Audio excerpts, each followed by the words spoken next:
aujourd'hui, nous avons parlé de la nécessité de mettre en place un plan national de lutte contre l'obésité. Pourquoi? Tout simplement parce que les chiffres en matière d'obésité sont en train d'augmenter, aussi bien chez l'adulte que chez l'enfant.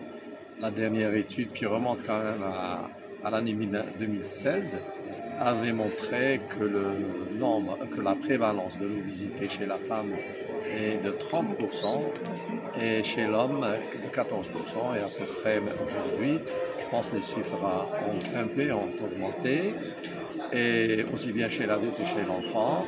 Et si rien ne sera fait, ou immédiatement si vous voulez, donc ces chiffres vont augmenter parce que les estimations, les pronostics, selon l'Atlas 2023, ces chiffres vont atteindre 47% chez la femme et 30% chez l'homme et 22% chez l'enfant. C'est énorme. Et lorsqu'on parle d'obésité, on parle d'autres maladies qui sont liées à l'obésité. Aujourd'hui, l'obésité, elle est considérée comme une maladie en elle-même, mais ça va engendrer aussi d'autres pathologies qui vont engendrer d'autres complications. L'obésité peut engendrer le diabète, et le diabète, après plusieurs années va engendrer d'autres pathologies. Donc c'est pour cela qu'il faut lutter, à mon avis, contre l'obésité énergiquement pour éviter l'apparition de toutes ces maladies et en même temps réduire les dépenses en matière de santé, parce que l'idéal, c'est de prévenir.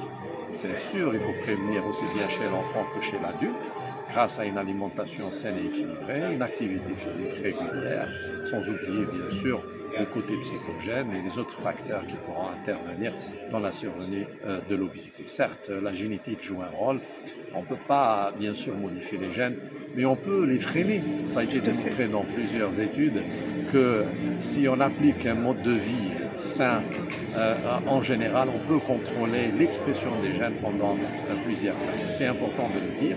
Ce n'est pas uniquement le diabète, l'hypertension, l'apnée du sommeil, l'infertilité et les autres maladies, mais aussi les cancers. Il y a au moins 13 cancers ou 17 cancers qui sont liés à l'obésité. C'est pour cela qu'il faut faire quelque chose maintenant avant qu'il soit trop tard. Et je pense, en Algérie quand même, on a fait des pas. Déjà, les autorités ont reconnu que l'obésité est une maladie chronique.